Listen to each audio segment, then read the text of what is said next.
I'm Mark Muniz, outbound sales trainer and founder of Sales Development Australia.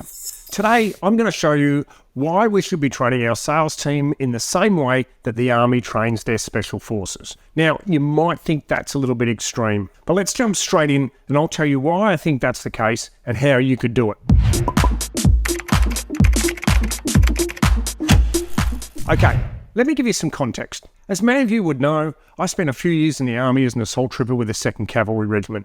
And what I'm suggesting is we take a leaf out of the way that the Army trains and train salespeople in the same way.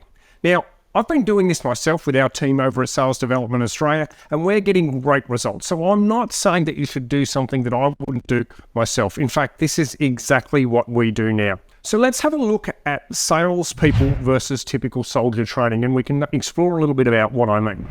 So the Army is very good at taking very normal people, so whether they be tall, skinny, smart, not so smart, it doesn't really matter what sort of people they are. And the Army's great at taking those people and getting them to be good, successful soldiers in a very high percentage of cases. So a high percentage of the people that join the Army go through the basic training and they come out as a great soldier. Now, compare that with what happens with salespeople. So if we look at the data that comes our way from some of the big software companies, some of the data says that less than 50% of salespeople expect to hit their sales targets every year. And every year we lose about 30% of salespeople out of the industry as they decide they're not being successful, they want to go and do something else. So the success figures we're getting here in the sales industry are much lower than the success figures that the Army are able to get. So the question begs, what can we take from the Army and apply that to sales training? So let's have a quick think about it. When we first start in the Army, one of the very first things that we do when you join, after they shave your hair and they give you some uniforms, is they get you off to do the obstacle course. And the obstacle course typically has got a couple of main parts to it, and I'm sure you've seen them in the movies and you know what I'm talking about. But there's always the crawl under the barbed wire piece, okay? There's always the wall where you've got, grab the rope and climb up over the wall. And then there's usually some balance beams. So, you've got to balance across an elevated beam and walk across that at speed. Then, of course, the obstacle course is typically timed. So how long does it take you to get from the start through to the finish? So the thing with the obstacle course and the way that the Army trains you is, on the first day, they send you through the obstacle course and you're just in your Army greens and that's it. And the barbed wire is nice and high, so it could be 45, 50 centimetres high. And they let you go over the wall, and there's lots of ropes there with knots in the ropes to help you get over the wall. And the plank that you have to balance along is only about 30 centimetres off the ground. It's really super easy. A couple of times a week during basic training, they take you through the obstacle course. And what they do is they slowly make it increasingly more difficult. So the barbed wire at 45 centimetres will slowly come down, 50 centimetres will slowly come down in height. They do things with the wall, like they remove the knots on the rope, so it becomes a little bit harder. And in the end, they end up removing the rope altogether, so you've just got the wall that you've got to jump over. In addition to that, they say you start to have to take your backpack through with you, then you have to take your webbing, then you have to take your rifle. And as we get towards the end of the course, in fact, in the last few days, you have to do an obstacle course challenge. And when I did it, this is what it looked like. It was in the dark, so it was obviously nighttime. They'd sprayed water throughout the entire obstacle course, so the whole thing was wet and slippery. They'd lowered the barbed wire so low that we couldn't get through there with our backpacks on. We had to take our backpacks and our webbing off. We had to put them in front of us and push us through with our rifles so that we could stay underneath the barbed wire. They actually fired live machine gun rounds across the top of the barbed wire, so we got the same sound as if we were being fired at from real enemy. We got to the wall, and of course there was no ropes at all. We had all of that stuff, so we had to throw the stuff over the wall and get somebody onto the wall. They had to help us over. And so you can see, it was really, really difficult. What do you think would have happened if the Army had just asked us to do the obstacle course on the first day in that manner, in the dark, in the wet, with the live rounds and that level of difficulty? I'll tell you what would have happened. Very few of us would have been able to complete the obstacle course. Lots of us would have got scared.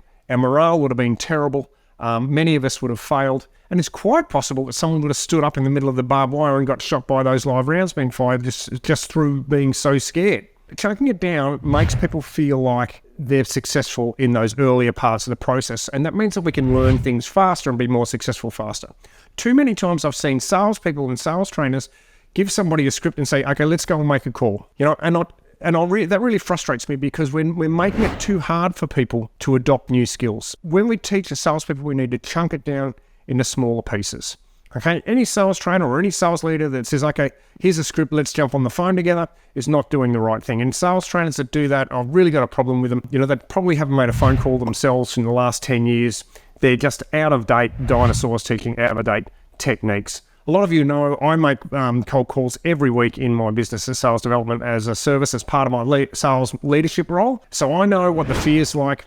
I know what managing the technology is like while you're on the call. I experience the hang-ups and the nerves. I completely get it. So chunking it down is really important. And here's how you might be able to do that. This is the way that we do it at Sales Development Australia, is we get them to call people to simply enroll them in a newsletter.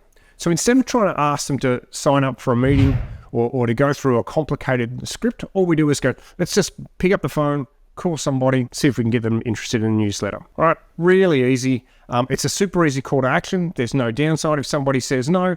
It gives you the opportunity to get engaged in a conversation, and there's no scoring. You know, so people aren't, you know, feeling like they're failures or successes. It's really low friction. All you're asking the person to do on the phone is to get their permission to place them into a mailing list, which they should find, for the content in the mailing list, they should find as valuable. After a few dozen calls, we then lower the barbed wire. So think about this as the equivalent of the obstacle course. We lower the barbed wire a little by asking our new recruits to manage an objection, or to be prepared to manage an objection if someone says no. You know, we actually try and hold them in the call a little bit longer. So we slowly increase the level of difficulty. So we're making it more difficult, or lowering the barbed wire, and we start as easy as we can. Eventually, it becomes just a super small step and a safe step as far as the new recruits are concerned, for them to go to live prospecting phone calls on real live prospects. So when you're thinking about what's the best way for you personally to learn something, or if you're thinking about what's the best way for me to be training our teams, today try and remember this method, right? Whether you're doing the training or you're being the person being trained, how can I chunk this down to make it easy for myself to secure some early wins and feel good about what it is that I'm doing? Because we're going to do more of what we feel good about.